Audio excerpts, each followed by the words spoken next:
नमस्कार दोस्तों, आप देख रहे हैं टीवी 30 इंडिया। टीवी 30 इंडिया की चुनावी यात्रा पहुंच गई है हाथरस की सुरक्षित विधानसभा सीट, जहां के शासनिक क्षेत्र में आज हम मौजूद हैं। जानने का प्रयास करेंगे क्या कुछ इस विधानसभा में खास है। हमारे साथ मौजूद हैं शासनिक क्षेत्र के चेयरमैन जी लालता प्रसाद जी। स्वागत है आपका टीवी 30 इंडिया में।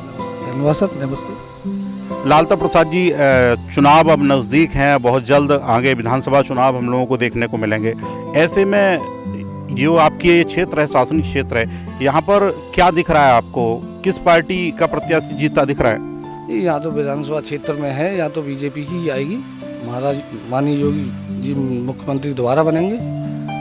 क्यों, आपको क्यों लगता है? चारों तरफ देखिए विरोध हो रहा है योगी जी का। एक तरफ लखीमपुर खीरी जैसा माहौल पैदा हो जाता है और किसान आंदोलन होता है, और जबकि ये पश्चिमी उत्तर प्रदेश का पार्ट है हाथरस, और यहाँ पर जो है किसान बाहुल्य क्षेत्र भी है और लोक दल का भी एक अपना वजूद बताया जाता है। ऐसे में आपको कैसे लगता है ऐसे बीजेपी का कैंडिडेट जीतेगा? जी देखिए, किसान जो आंदोलन है, यहाँ हमारे यहाँ भी बहुत सारे किसान हैं। आप यहाँ शासनिक क्षेत्र में आसपास देखें, यहाँ कोई आंदोलन नहीं है। किसान खुश है, किसान खुश है, कोई दिक्कत नहीं है किसान को।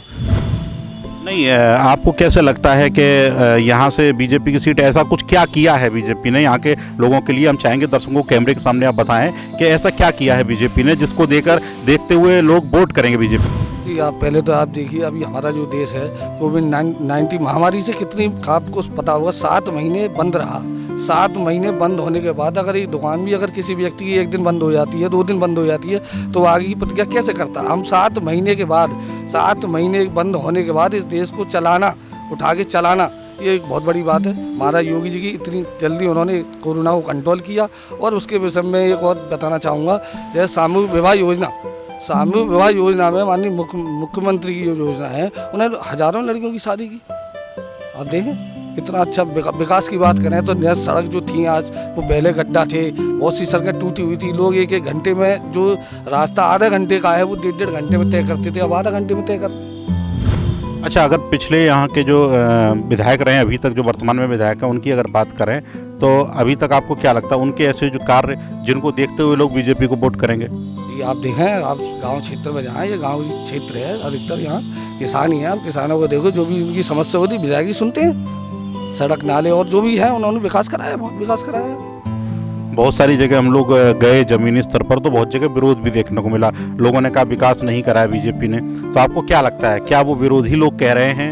ये तो विपक्षी है। आप विपक्षी को देख लो, कोरोना काल में ये कहते वैक्सीन मत लगवाओ, वैक्सीन मत लगाओ, और पर्दे के जाके पीछे खुद वैक्सीन लगवा रहे हैं। ये एक भ्रम फैलाया गया था कि वैक्सीन से बुखार आ जाएगा, ये हो जाएगा, कुछ हुआ?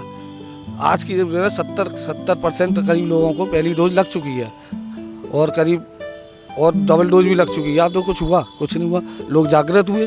बीजेपी वालों ने ही जाके जागृत, विधायक रहे, सांसद रहे या चेयरमैन रहे या बीजेपी कार्यकर्ता रहे, और भी जो नर्सें रहीं, सफाई कर्मचारी रहे, वो जाके घर जाके लोगों को समझाया, कोरोना काल में लड़े। और आप देखोगे भी तो हमारे कुछ मंत्री विधायक भी खत्म भी हुए उसमें। तो ये विपक्ष जब कहाँ था बताया?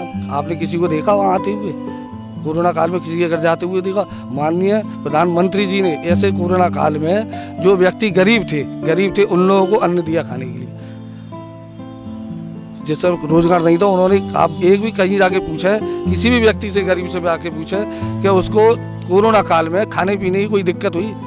कोई दिक्कत नहीं। अच्छा, बीजेपी में क्योंकि बहुत सारे लोग हैं जो बीजेपी से टिकट मांग रहे हैं इस विधानसभा क्षेत्र से, और सभी दावेदारी पेश कर रहे हैं, तो क्या लगता है बीजेपी में इस बार पार्टी किसी जो है नए व्यक्ति को मौका देगी या पुराने ही लोग रिपीट होंगे? आपको क्या लगता है? ये देखो, अपने ऊपर स्तर का काम है, इसमें मैं कुछ नहीं कह सकता हूँ। ये जैसा संगठन करेगा, जैसे ऊपर के लोग करेंगे, वैसा होगा। जिसको चाहेंगे उसको टिकट देंगे, उसको लड़ाएंगे।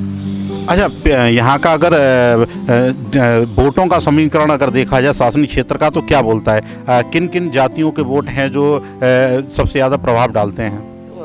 ब्राह्मण समाज हैं, ये प्रभाव डालते हैं, और तुम्हारे ये दिवाकर समाज है, और ठाकुर हैं, ये सारे लोग वोट डालते हैं।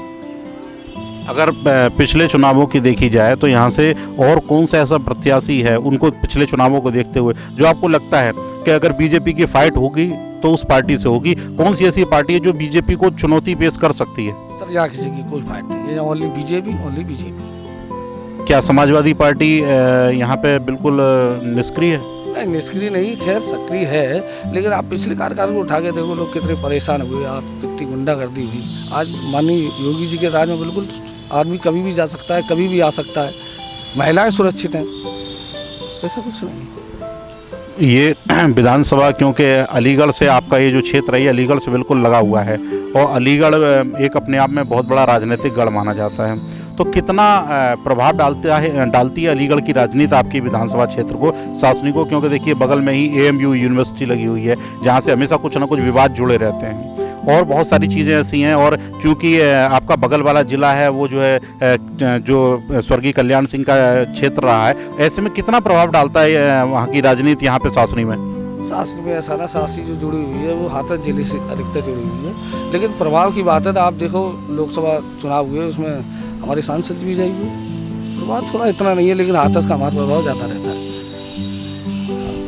यहाँ पर कौन से ऐसे विकास कार्य हैं जो आपको लगता है कि अब की बार अगर बीजेपी का विधायक चुन के आएगा तो वो विकास कार्य होंगे, और जो क्योंकि देखिए यहाँ पे विकास कार्य जो कराए गए उसके अलावा भी बहुत सारी चीज़ें ऐसी हैं जो अभी अधूरी रह गई होंगी, जो पूरी नहीं हो पाई हैं, तो कौन से ऐसे विकास कार्य हैं कि अगर बीजेपी का यहाँ से विधायक चुन के आता है तो विकास कार्य कराए जाने आएंगे? देखिए अभी माननीय विधायक जी ने भी कहा है यहाँ मेडिकल कॉलेज के लिए भी उन्होंने प्रस्ताव भेजा है, और हो सकता है यहाँ स्वीकृत भी हो और बनेगा भी।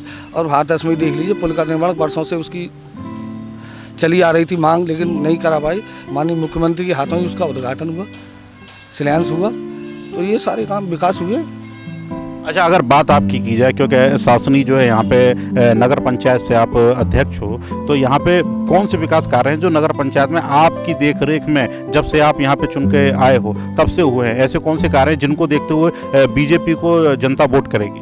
जी देखिए, सबसे पहले तो मैं माननीय प्रधानमंत्री का जो चल रहा कार्यक्रम स्वच्छ भारत सर्वेक्षण वाला, उसमें सबसे पहले हमने काम किया है। अब आप जाके देखेंगे पहले नालियाँ भरी रहती थी, लेकिन अब इसमें नहीं है। स्वच्छ से सबसे पहले काम कर रहे हैं सफाई पे, मेन मुद्दा होता है आदमी के पानी, सफाई, लाइट, वो हम तीनों उनको दे रहे हैं। और दूसरा, पानी पीने के लिए हमने 3-4 RO वाटर भी लगवाए शहर के अंदर, शौचालय भी बनवाए, सड़क भी बनवाई है, अंतर्राष्ट्रीय स्टॉल भी बनवाए, एक बन रहा है, एक ग्लास रोड बन रहा है, एक इधर बनेगा तुम्हारी, 2 अंतर्राष्ट्रीय स्टॉल बनवाए, और बाकी सड़क संजय जो भी बनवाए, बहुत सारी सुविधाएँ। तो आपको लगता है कि जो आपने विकास कार्य कराया उनको देखकर भी यहाँ के बीजेपी की सीट पर प्रभाव पड़ेगा, वोटिंग होगी? जी बिल्कुल प्रभाव पड़ेगा, क्यों नहीं प्रभाव पड़ेगा। अच्छा, ऐसी कोई चीज़ आपको लगती है यहाँ पे जो आपके कार्यकाल में, ऐसी कोई चीज़ जो अभी आपको लगता है अभी आपके मन में रह गई है, जो आपको करवाना बाकी है, जो आपने सोचा था कि मैं जब चुन के आऊँगा तो ये काम कराऊंगा, उनमें से कौन सी ऐसी चीज़ें हैं जो रह गई हैं जो आपको लगता है आप अपने जो है नगर पंचायत की तरफ से वो काम अभी कराने रह गए हैं? जी अभी मेरा एक जो मैं सोच के आया था, एक तो से हमारा NH 93 हाईवे है, उस पर डिवाइडर पर लाइट लगवाने का मेरा बड़ा एक शुरू से ही मेरा मन था कि मैं लगवाऊंगा, लेकिन वो कार्य भी मैं लगा हुआ हूँ और जल्द से जल्द वो लाइटें लगेंगी NH 93 पे।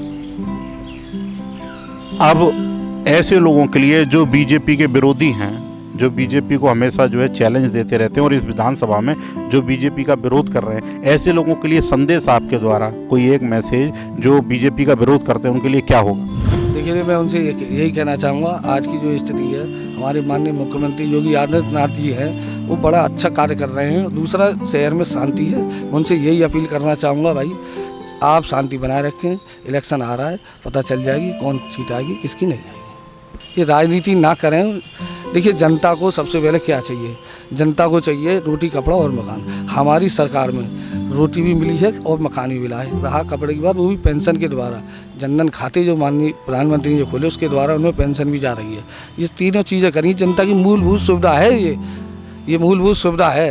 मकान के माननीय प्रधानमंत्री के उसमें हमने कम से कम 150 200-250 तक मकान बनवाए इस शहर में, और राशन फ्री दे रहे हैं 3-4-5 महीने, पूरे कोरोना काल राशन हमने फ्री दिया। तो ये सर मूलभूत सुविधा होती है, जनता की जो मूलभूत सुविधाएं उनको ध्यान में रख के जो भी कार्यक्रम है वो करने चाहिए, और हमारी सरकार वो करती है। चलिए, बहुत बहुत धन्यवाद, आपने समय दिया और बहुत महत्वपूर्ण बातें बताई। हमारे साथ थे लालता प्रसाद जी, जो यहाँ के जो है नगर पंचायत शासनी के चेयरमैन हैं, अध्यक्ष हैं, और उन्होंने बहुत महत्वपूर्ण बातें बताई। एक तो आगे आने वाले चुनाव को लेकर भी जानकारी दी कि क्या कुछ यहाँ पर समीकरण है और बीजेपी को लोग क्यों चुनेंगे, बीजेपी का विकल्प कोई पार्टी नहीं बन पाएगी, ये भी बात उन्होंने बताया। अन्य पार्टियों को लेकर भी बताया कि ऐसा कुछ भी नहीं है, किसी भी पार्टी की कोई ज़मीन नहीं है, यहाँ पे सिर्फ और सिर्फ बीजेपी है और विकास कार्यों को लेकर जनता वोट करेगी।